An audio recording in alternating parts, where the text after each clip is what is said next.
With the name of Almighty, who is real Almighty. Assalamu alaikum, this is me, Mohammad Faisal Rashid. In this video, we will discuss about chemistry, FSC Part 1, Chapter number 1, Basic Concepts, Past Papers, Multiple Choice Questions. So, let's start. 1 atomic mass unit AMU is equal to 1 atomic mass unit किसके equal होता है। इस MCQs का answer करने के साथ साथ हमें यह भी आना चाहिए एटॉमिक मास यूनिट क्या होता है। What is atomic mass unit. Atom का मास मेजर करने के लिए यूज़ होने वाले यूनिट को एटॉमिक मास यूनिट बोलते हैं, या हम बोल सकते हैं atomic mass unit is the unit of relative atomic mass, और इसकी वैल्यू होती है 1.661 multiply 10⁻27 kg। So correct option is a. Percentage of nitrogen in ammonia is, nitrogen की कितनी परसेंटेज अमोनिया में है। Correct option is alpha. इस MCQ को सॉल्व करने के लिए हमारे पास बैलेंस्ड केमिकल इक्वेशन होनी चाहिए जिसमें नाइट्रोजन और हाइड्रोजन रिएक्ट करके अमोनिया की फॉर्मेशन करते हैं। इस बैलेंस्ड केमिकल इक्वेशन को यूज़ करते हुए हम नाइट्रोजन और अमोनिया के नंबर ऑफ मोल्स की रेशो फाइंड करेंगे। उस नंबर ऑफ मोल्स की रेशो को यूज़ करते हुए हम मैसेज की रेशो फाइंड करेंगे, और उस मैसेज की रेशो को फाइंड करते हुए हम नाइट्रोजन की परसेंटेज फाइंड करेंगे जो कि अमोनिया में प्रेजेंट है। In this equation, 1 mole of nitrogen react with 3 mole of hydrogen and give 2 mole of ammonia। तो इस तरह से नाइट्रोजन और अमोनिया के नंबर ऑफ मोल्स में रेशो 1:2 है। So we say that 1 mole of nitrogen ratio 2 mole of ammonia. Therefore, mass of 1 mole of nitrogen ratio mass of 2 mole of ammonia. यहाँ से हमें इस बात का पता चला कि नाइट्रोजन का 1 मोल कंज्यूम होके अमोनिया के 2 मोल्स की फॉर्मेशन करता है। नाइट्रोजन के 1 मोल का मैस 28 ग्राम होता है और अमोनिया के 2 मोल्स का मैस 34 ग्राम्स होता है। इस मैसेज की रेशो को हम परसेंटेज फाइंड करने के लिए यूज़ करेंगे। Percentage of nitrogen is equal to 28 मतलब मास ऑफ नाइट्रोजन ओवर 34 मतलब mass of ammonia. Percentage find कर रहे हैं तो 100 से मल्टीप्लाई कर देंगे। 28 ओवर 34 ऑफसेट होके 14 ओवर 17 आ जाएगा। सो correct option is a.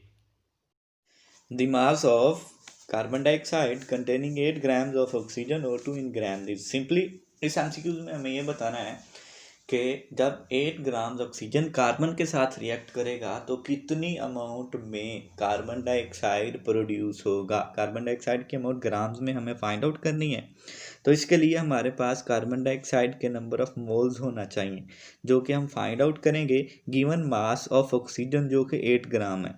8 gram oxygen से सबसे पहले हम ऑक्सीजन के नंबर ऑफ मोल्स फाइंड करेंगे and by using stoichiometric calculation same as previous MCQs हम कार्बन डाइऑक्साइड के नंबर ऑफ मोल्स फाइंड कर लेंगे जिनकी फॉर्मेशन 8 ग्राम्स ऑफ ऑक्सीजन से होगी। उन नंबर ऑफ मोल्स को यूज़ करते हुए कार्बन डाइऑक्साइड का मैस ग्राम्स में फाइंड आउट कर लेंगे। मैस ऑफ कार्बन डाइऑक्साइड हमें फाइंड आउट करना है। Mass of O2 is equal to 8 gram. First of all mass of O2 8 gram use करते हुए हम O2 के नंबर ऑफ मोल्स फाइंड करेंगे by using formula mole is equal to mass over molar mass. Molar mass of oxygen O2 is equal to 32, atomic mass of O2 is 16, so 2 oxygen atom है तो 16 को 2 से multiply कर देंगे।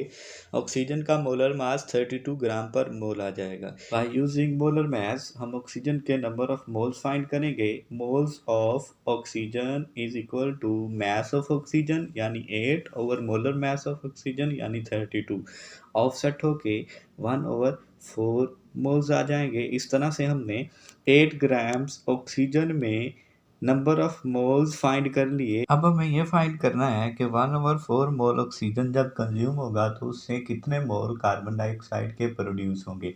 इसके लिए हमें केमिकल इक्वेशन चाहिए होगी जिसमें कार्बन रिएक्ट करेगा ऑक्सीजन के साथ और कार्बन डाइऑक्साइड प्रोड्यूस करेगा। उस इक्वेशन से हम स्टोइकियोमेट्रिक कैलकुलेशन यूज़ करते हुए ये फाइंड आउट करेंगे कि 1/4 मोल ऑक्सीजन जब कंज्यूम होगा तो उससे कितने मोल कार्बन डाइऑक्साइड के प्रोड्यूस होंगे। In this chemical equation 1 mole of carbon react with 1 mole of oxygen and form 1 mole of carbon dioxide. तो इस इक्वेशन से हमें ये पता चलता है कि ऑक्सीजन का 1 मोल कंज्यूम हो तो कार्बन डाइऑक्साइड के 1 मोल की फॉर्मेशन होती है। तो इस तरह से कार्बन डाइऑक्साइड और ऑक्सीजन के नंबर ऑफ मोल्स में रेशो 1 है according to this balanced chemical equation. So we say that 1 mole of oxygen ratio 1 mole of carbon dioxide. But we have 1 over 4 mole of oxygen, therefore both sides are divided by 4. So we get 1 over 4 mole of O2 ratio 1 over 4 mole of CO2. इन stoichiometric calculation से हमने ये calculate किया कि oxygen के given mess जो कि 8 ग्राम था उसमें नंबर ऑफ मोल्स 1 ओवर 4 होते हैं, और जब ऑक्सीजन के 1 ओवर 4 मोल्स कंज्यूम होते हैं तो कार्बन डाइऑक्साइड के 1 ओवर 4 मोल्स प्रोड्यूस होते हैं। तो इस तरह से जब 8 ग्राम्स ऑक्सीजन या 1 over 4 moles of oxygen consume होगा तो कार्बन डाइऑक्साइड के 1 ओवर 4 मोल्स प्रोड्यूस होंगे। तो हमने कार्बन डाइऑक्साइड के मोल्स फाइंड आउट कर लिए जो कि 1 ओवर 4 मोल्स के इक्वल हैं। We say that mole of carbon dioxide is equal to 1 over 4। Carbon dioxide के इन मोल्स को हम फार्मूला में यूज़ करते हुए मास फाइंड करेंगे। मास इक्वल होता है mole multiplied by molar mass. Carbon dioxide का मोलर मैस इक्वल होगा 12 जो कि मास होता है कार्बन का प्लस 16 मल्टीप्लाइड बाय 2 जो कि मैस होगा ऑक्सीजन का। 12 प्लस 32 इक्वल आ जाएगा 44 ग्राम्स पर मोल के। सो mass of carbon dioxide is equal to 1 over 4 multiplied by 44। 44 4 से ऑफसेट हो जाएगा तो आंसर 11 ग्राम्स आ जाएगा। तो इस तरह से करेक्ट आंसर डेल्टा हुआ 11 ग्राम। Tin has isotopes. टिन के कितने आइसोटोप्स हैं? इस एमसीक्यूज में हमसे टिन के नेचुरली अकरिंग आइसोटोप्स के बारे में पूछा गया है जो कि 11 है। So correct option is C, और उनमें से 10 इस इमेज में मेंशन है। Isotopes differ in number of. Isotope एक ही एलिमेंट के एटम्स होते हैं जिनका एटॉमिक नंबर यानी कि प्रोटॉन जिनमें सेम होते हैं लेकिन न्यूट्रॉन्स डिफरेंट होते हैं। सो correct option is beta neutrons.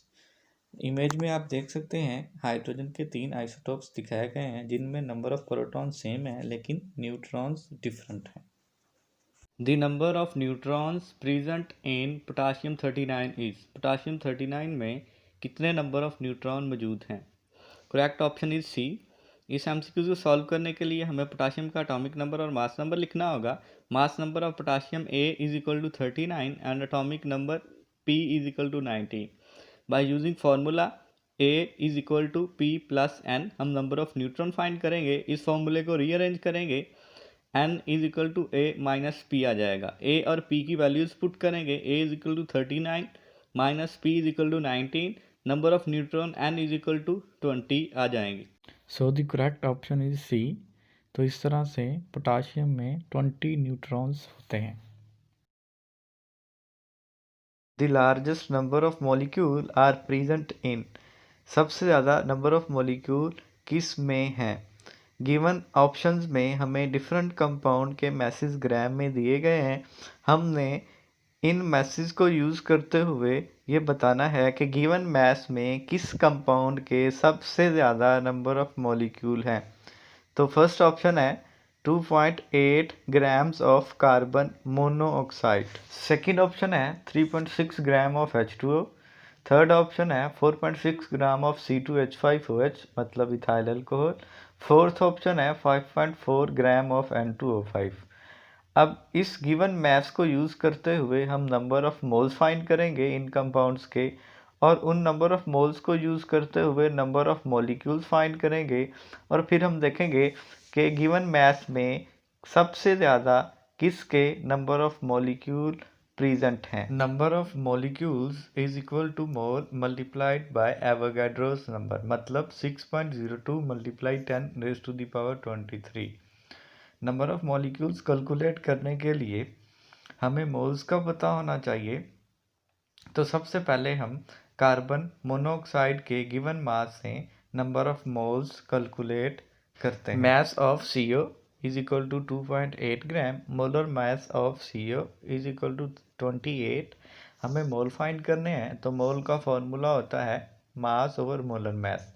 मास 2.8 ग्राम है और मोलर मास 28 ग्राम पर मोल है। डिवाइड होके आंसर 0.1 मोल आ जाएगा। इस तरह से हमने कार्बन मोनोऑक्साइड के number of moles find out कर लिए। Molecule of carbon monoxide is equal to mole मतलब 0.1 multiplied by Avogadro's number 6.02 multiplied by 10 raise to the power 23। Multiply होके answer 6.02 multiply 10 raise to the power 22 आ जाएगा। Mass of H2O is equal to 3.6 gram, molar mass of H2O is equal to 18 gram पर mole. हमें mole find करने हैं, तो mole is equal to mass over molar mass. Mass 3.6 gram है और molar mass 18 gram पर मोल है। 3.6 over 18 आ जाएगा और ये ऑफसेट होके 0.2 मोल्स आ जाएंगे। इस तरह से हमने वाटर के नंबर ऑफ मोल्स फाइंड कर लिए। अब इनसे हम नंबर ऑफ मॉलिक्यूल्स फाइंड करेंगे। Molecules is equal to mole 0.2 multiplied by Avogadro's number 6.02 multiply 10 raise to the power 23। Multiply होके answer 1.204 multiply 10 raise to the power 23 आ जाएगा। इस तरह से हमने वाटर के भी number of molecule find out कर लिए। Mass of C2H5OH is equal to 4.6 gram, molar mass of C2H5OH is equal to 46 ग्राम पर मोल। मोल फाइंड करने हैं, तो मोल इक्वल होंगे मास ओवर मोलर मास। मास 4.6 है ओवर मोलर मास 46, डिवाइड होके 0.1 मोल आ जाएंगे। इन मोल से मॉलिक्यूल्स फाइंड करेंगे इथाइल अल्कोहल के। Molecules is equal to mole 0.1 multiplied by Avogadro's number 6.02 multiply 10 raise to the power 23। Multiply है okay 6.02 multiply 10 raise to the power 22 आ जाएगा। इस तरह से हमने इथाइल अल्कोहल के भी number of molecule find out कर लिए। Mass of N2O5 is equal to 5.4 gram, molar mass of N2O5 is equal to 108 gram पर मोल। हमें मोल फाइंड करने हैं, तो mole is equal to mass over molar mass. Mass 5.4 gram है, 5.4 over molar मास 108 है, तो ओवर 108 डिवाइड होके 0.05 मोल आ जाएगा। इस तरह से N2O5 के गिवन मास में 0.05 मोल्स थे जो हमने फाइंड आउट कर लिए। अब इससे हम नंबर ऑफ मॉलिक्यूल्स फाइंड करेंगे। Molecules is equal to 0.05 mole multiplied by Avogadro's number 6.02 multiplied by 10 raise to the power 23। Multiply होके answer 5.0 multiply 10 raise to the power 21 आ जाएगा। इस तरह से हमने N2O5 के नंबर ऑफ मॉलिक्यूल्स भी फाइंड आउट कर लिए। अब हमें यह आइडेंटिफाई करना है कि गिवन कंपाउंड में से सबसे लार्जर नंबर ऑफ मॉलिक्यूल किस कंपाउंड के हैं। तो अगर हम वाटर के नंबर ऑफ मॉलिक्यूल्स देखें तो 10 रेज टू द पावर 23 में है, जबकि कार्बन मोनोऑक्साइड के 10 रेज टू द पावर 22 में है और इथाइल अल्कोहल C2H5OH के भी 10 रेज टू द पावर 23 में और N2O5 के number of molecules 10 raise to the power 21 में है। तो सबसे कम नंबर ऑफ मॉलिक्यूल N2O5 के हुए और उसके बाद C2H5OH और CO के नंबर ऑफ मॉलिक्यूल इक्वल हैं, जबकि वाटर के number of molecule 10 raise to the power 23 में है। तो सबसे greater number of molecule H2O के 3.6 ग्राम्स में है। So correct option is B, 3.6 gram of H2O has largest number of molecule than other 3 compounds. See you in next video with remaining MCQs. If you have any question, ask in comment. Thank you. Allah Hafiz.